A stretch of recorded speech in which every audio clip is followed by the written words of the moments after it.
I'm a 53-year-old widow who lost my husband to cancer 5 years ago. After struggling with depression, I decided to try this law of attraction thing I kept hearing about. I started visualizing finding a new life partner. One day at the grocery store, I literally bumped into an old high school friend I hadn't seen in decades. We got to talking, hit it off, and have been inseparable ever since. Manifestation is real. From Emily, New York, USA. I'm a 53-year-old widow who lost my husband Robert to pancreatic cancer 5 years ago. It was a long, painful battle that drained us emotionally and financially. Watching the love of my life waste away before my eyes was soul-crushing. In the end, the cancer won and Robert passed away, leaving me alone after 25 years of marriage. The grief and depression that followed were suffocating. I felt like I was being crushed under the weight of my sorrow. Getting out of bed each morning was a monumental struggle. I'd lie awake at night replaying memories of Robert, his warm smile, his firm embrace, the sparkle in his eyes when he looked at me. The loneliness was overwhelming. My friends and family did their best to console me, but their words felt hollow, and their hugs provided little comfort. How could they possibly understand the gaping void I felt? Robert wasn't just my husband, he was my best friend, my lover, my partner in everything. We'd grown up together, quite literally building a life side by side. Losing him ripped away a part of my identity. The first year after his passing was a blur.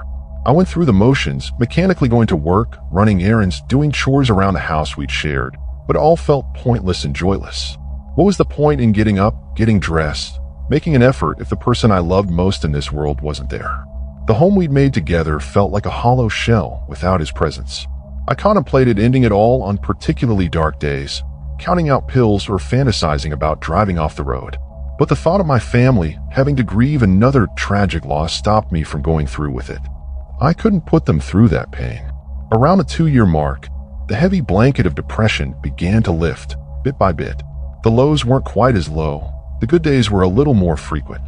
With the encouragement of my best friend Karen, I started seeing a therapist, which helped enormously. Sharing my feelings, learning coping strategies, taking antidepressants, it all made the grief bold and manageable over time. As the heaviness receded, I realized how much of my own life I neglected while being consumed by sorrow. I let my appearance go, didn't socialize, stopped doing hobbies I once enjoyed. Karen pointed out that Robert wouldn't have wanted me to simply exist in a joyless void. He'd want me to live fully, to find happiness and purpose again. That's when I decided to make an effort to take my life back, step by step. I started exercising, eating better, reading books again, instead of just numbly watching TV each night. I forced myself to get out of the house more, having lunches with friends, going to the movies, and taking day trips. Slowly, bit by bit, life started to have color again, instead of being a monochrome blur of sadness. One day at my therapist's suggestion, I attended a seminar about mindfulness and the law of attraction, the idea that positive thoughts and energy can manifest positive changes in your life. I'll admit, I was highly skeptical of anything that smacked of pseudoscience or spirituality mumbo-jumbo, but I figured it couldn't hurt to keep an open mind. The seminar teacher talked about using visualization exercises to mentally cultivate the life you want to manifest. Think of it like laying a trail of breadcrumbs, she said. Visualize your dreams and desires in full sensory detail, and those thoughts will act like a trail, drawing their real-world representations toward you. She gave an example about wanting a new romantic partner. Every morning and night, visualize your ideal partner in vivid detail. What do they look like? Their face, their build, the color of their eyes and hair. What personality traits do they possess? Their sense of humor, their core values, the way they make you feel. Imagine their voice, the smell of their cologne or perfume. See yourself on dates, holding hands, being intimate. The more realistic and multi-sensory the vision, the more powerful the breadcrumb trail. I have to admit, there was something intriguing about directing your thoughts and energy in such an intentional way. Sure, the science seemed dubious, but I figured visualization couldn't hurt. It was better than wallowing in sadness and grief, at the very least. So that night, I closed my eyes and tried to envision my ideal partner. Someone caring and loyal like Robert, but maybe a bit more spontaneous and adventurous. And travel companion to seek out new experiences with. Someone active who would keep me active as I got older. A fellow dog lover because I missed having a canine companion around. In my mind's eye, I pictured a tall, lean man with kind eyes and a warm smile. Someone who made me feel giddy like a teenager again.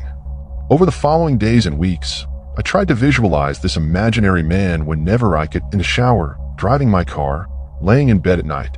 The more I did it, the more clearly his face, voice, and presence took shape in my mind. I imagined us trying new restaurants, holding hands on nature hikes, cozying up by the fireplace together. My imaginary soulmate became as vivid and realistic as if he were standing in front of me. About a month into these visualization exercises, something strange happened. I was at the grocery store, picking up a few items. As I turned my cart down the bread aisle, I loudly bumped carts with someone coming the other way. "Oh, excuse me. I'm so sorry." I quickly apologized as I looked up and froze. It sounds ridiculous, but the man I'd literally just bumped into looked identically like the imaginary partner I'd been visualizing. Same tousled gray hair, warm smile, athletic build. It was like he'd stepped right out of my thoughts and daydreams into real life. I stood there stunned for a long moment, gawking impolitely as my cart knocked into his again. "Emily? Emily Roberts? Oh my God, is that you?" he said with a confused but delighted expression. I continued to stare blankly as he chuckled. "I can't believe it. It's me, Chuck. Chuck Stevenson. We went to Eastwood High together." And just like that, I was snapped out of my visualization-induced trance. Of course, it was Chuck from high school. The all-state quarterback, the one who'd had a crush on me back in the day. We'd been good friends but ended up going our separate ways after graduation. Losing touch as often happens. But my goodness, this certainly was him, a few gray hairs and laughter lines being the only signs of aging on his familiar handsome face. "Chuck?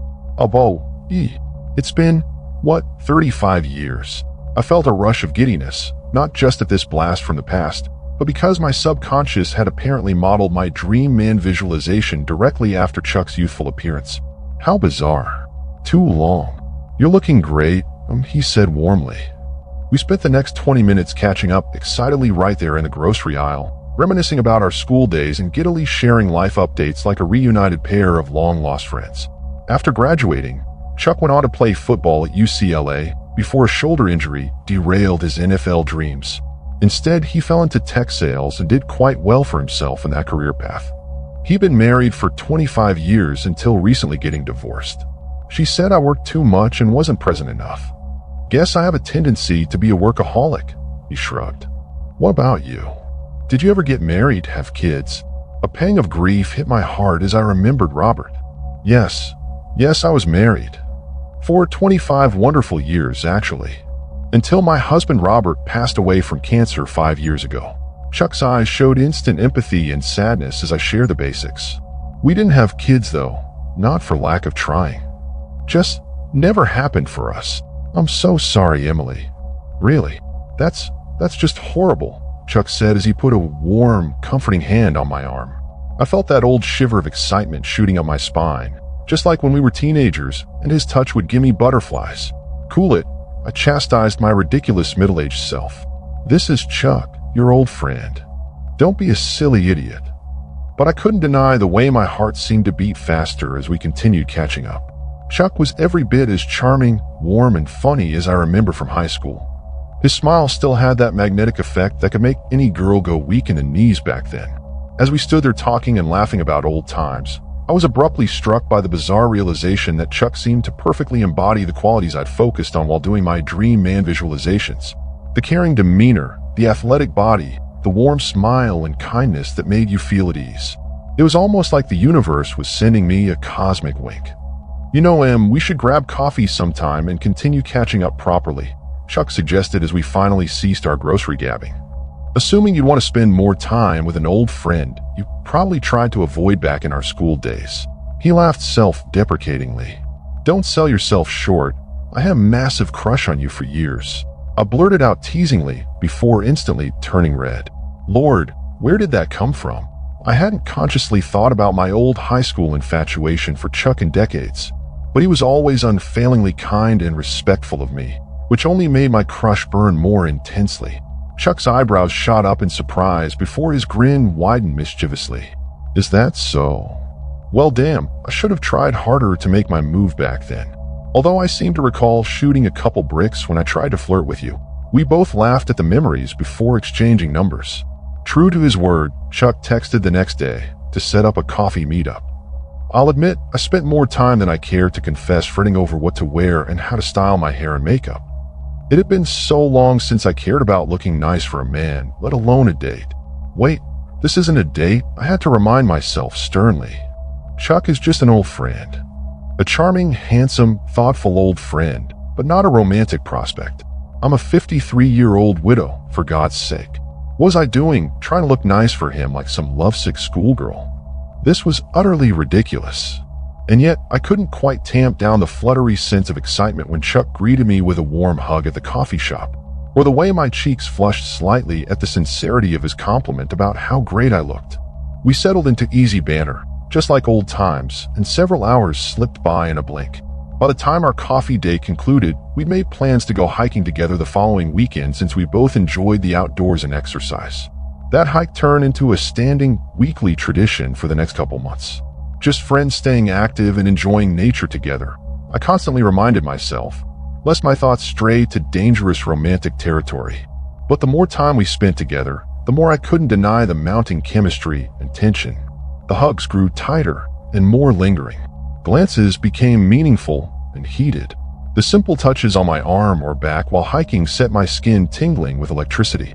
My dog Lucky clearly picked up on my budding attraction too, happily snuggling up to Chuck whenever he came over. It all came to a head one crisp autumn day on our favorite hiking trail up Quarry Rock. The brilliant colors of the fall foliage created an almost dreamlike backdrop as we ascended the familiar path, my heart beating faster with each step in Chuck's company. About halfway up the trail, he suddenly stopped and turned to face me.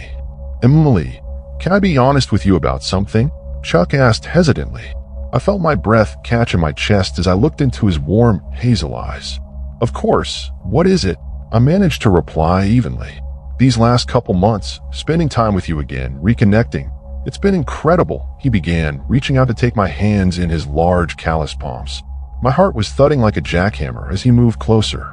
"You've helped me rediscover how to really live life again, instead of just going through the motions. Your warmth, your humor, your positivity and zest for experiencing everything. It's intoxicating, Emily. You've awoken something inside me that's been dormant for too long." Chuck paused and took a deep breath, seeming to muster his courage for what he'd say next. I could barely breathe, anticipating where this was going but afraid to hope. "The truth is, I've developed very strong romantic feelings for you," he finally admitted, squeezing my hands. "I know the timing is complicated, and we've been through very different life experiences that make this complicated. But I had to be honest about how I feel. You're an amazing woman, Emily, and I don't want to miss my chance by staying silent." My head was spinning deliriously as I searched Chuck's open, earnest expression. Part of me wanted to pinch myself to see if this was really happening or just an elaborate fantasy. After 5 long years of soul-crushing grief and loneliness, was the universe finally bringing me the second chance at love I'd envisioned? "Chuck, I stammered, my throat thick with emotions. Seeing my hesitation and inner turmoil, he quickly backtracked slightly. "You don't have to say anything yet," he said gently, lifting a hand to tenderly brush a stray hair from my face. "I know this is a lot to take in. I just needed you to know how I felt, what's been growing in my heart. We can take this one step at a time, at whatever pace you need. I'll be patient." That was all it took for the dam to break inside me. Pulling Chuck into a fierce embrace, I kissed him with every ounce of passion and yearning I'd been suppressing for months. He eagerly returned the ardor, our kiss deepening as I poured out 5 years of withheld want and need. When we finally parted, both of us were visibly flushed and breathless. Chuck's eyes were sparkling with unbridled joy and relief. "Does this mean you feel the same way?" he asked with a teasing grin, smoothing back my tousled hair. "You have no idea how long I've been waiting to do that," I laughed shakily, feeling an immense weight being lifted from my shoulders. "Yes, Chuck, I return your feelings completely. I fell for you all over again the minute I saw you at the grocery that day." Chuck's radiant smile at my confession made my heart swell. We stood there entwined on the hilltop, giddy as kids as we rained ecstatic kisses on each other's faces. My mind could scarcely process this breathtaking turn of events. After 5 agonizing years of loneliness and despair, daring to open my heart again was terrifying yet exhilarating. I can't believe this is really happening, I murmured, resting my head on Chuck's strong chest. If you told me a few months ago that reconnecting with you would lead to this, I never would have believed it. I know it's crazy, he chuckled, stroking my hair tenderly. But I truly feel like we manifested this, Emily. Like the universe responded to our deepest desires and needs, bringing us back together. I froze at his choice of words, pulling back slightly to study his expression. Wait, what did you just say? About manifesting this? Chuck looked bemused by my reaction. Well, that whole philosophy about sending intentions out into the universe, using the power of your visualizations and energy to attract what you want into your reality. My jaw dropped as realization smacked me upside the head. Oh my God, you're not telling me you were doing those manifestation visualization practices too? You mean imagining an ideal partner, focusing on all the details and qualities I wanted to attract? Chuck asked with a growing grin as he caught my meaning. Why, yes. Yes, I was doing exactly that over the last year since my separation. How did you know? Because you're him, I exclaimed, grabbing his hands again excitedly. The man I spent months visualizing and trying to manifest. You're him, Chuck. At least a real-life replica of the qualities and energy I was putting out into the universe. Chuck's eyes widened in delighted astonishment. You're telling me we were essentially manifesting each other through our visualizations? Putting out the same intention and energy to attract our ideal partner. Yes, exactly, I exclaimed giddily. Don't you see, Chuck? This is living proof that the law of attraction is real. We willed this connection into existence through our focused thoughts and intentions. Chuck threw his head back and laughed joyfully. Well, I'll be damned. The skeptics and naysayers better watch out. We're walking, talking proof that manifestation works. He gathered me into his embrace again, planting a euphoric kiss on my lips. Although honestly, I feel like the luckiest son of a bitch in the universe for manifesting you, Emily Roberts. My visualizations clearly didn't do you justice. We both dissolved into giddy laughter as we held each other close on that beautiful hilltop. 5 years of darkness and grief evaporated in the brilliant warmth of our reunion. The emptiness and longing I'd felt for so long was washed away in the intense tides of new attraction and intimacy with Chuck. As impossible and miraculous as this felt, there was no denying the deeper forces that seemed to be at play. What are the chances of us both stubbornly single at our age, dealing with our own unique heartbreaks and voids, only to reconnect by sheer chance after growing decades apart? And then for that reconnection to rapidly rekindle a profound romantic connection that we both manifested through visualization? Some might call it fate or destiny. But for me, it felt like divine cosmic orchestration responding to our deepest wants and needs. The universe had quite literally rearranged itself to bring me the ideal partnership I spent months intensely visualizing. From that profound realization and seismic shift, everything accelerated rapidly with Chuck. Just a few weeks later, he cleared out a drawer and cabinet space for me at his place. Weeks after that, we took an ecstatic weekend trip to the Oregon coast, connecting spiritually and intimately in ways I'd never experienced before. Not long after, we made it official by updating our social media relationship statuses, reveling in all the shocked but joyous reactions from our loved ones to the unexpected pairing. My family and friends were relieved to see me so radiantly happy again after walking through the valley of grief for so long. Lucky was equally delighted with our new permanent cohabitation. My goofy dog took to Chuck immediately, sensing this man's caring presence was finally filling the void of loneliness that clung to me for years. I'll never forget Chuck's touched smile the first time Lucky flopped at his feet seeking belly rubs on his new couch. As the weeks turned to months, it felt like chunks of my wearied soul were being rejuvenated and reawakened by Chuck's boundless love and affection. He was the ideal blend of considerate partner and spontaneous free spirit that I'd envisioned, showering me with adoration, but also constantly surprising me with new adventures and experiences. One quiet evening after an epic multi-course home-cooked meal, Chuck proposed to me in the most heartfelt, poetic way. Getting down on one knee, he recited a beautiful soliloquy he'd written about how I was his dream brought to life, the living embodiment of the universe exceeding his grandest manifestation wishes. You're proof that the law of attraction is real, Emily. And I vow to spend the rest of my days paying that miracle forward by attracting and returning every ounce of love, passion, and joy you deserve, Chuck proclaimed as happy tears streamed down my face. Of course, I immediately said yes, just as Lucky came barreling over with a nudge of approval. We sealed our engagement with a soulful kiss, our little trio finally complete. My journey from the depths of depression and despair to deliriously manifesting the ideal partner still feels utterly miraculous to me. I'm in awe of how the universe seemed to conspire to bring Chuck and I back into each other's lives at exactly the right moment. How we were cosmically drawn together by the immense impassioned power of our focused thoughts and intentions. So for anyone feeling doubtful or cynical about ideas like the law of attraction, manifestation, or even things like fate, I'm living proof that these metaphysical forces are real. By fearlessly visualizing what you want most in this world and putting that desire out into the universe, you can absolutely shake the cosmic branches and create seismic shifts in your own reality. I'm a walking, talking, deliriously in love embodiment of that miracle. This 53-year-old widow manifested the dream partner she lost all hope of ever finding again. If that isn't evidence of the universe's awesome powers of co-creation, I don't know what is. Then, well, that's it, guys. If you enjoyed this story and believe in the power of the law of attraction and manifestation, please give this video a thumbs up. Don't forget to subscribe to my channel for more inspiring stories and life-changing tips. I'd love to hear your thoughts and experiences about this story, so leave a comment below. And if you think this story could uplift someone you know, please share it with them. Together, we can spread positivity and manifest our dreams. So, see you tomorrow.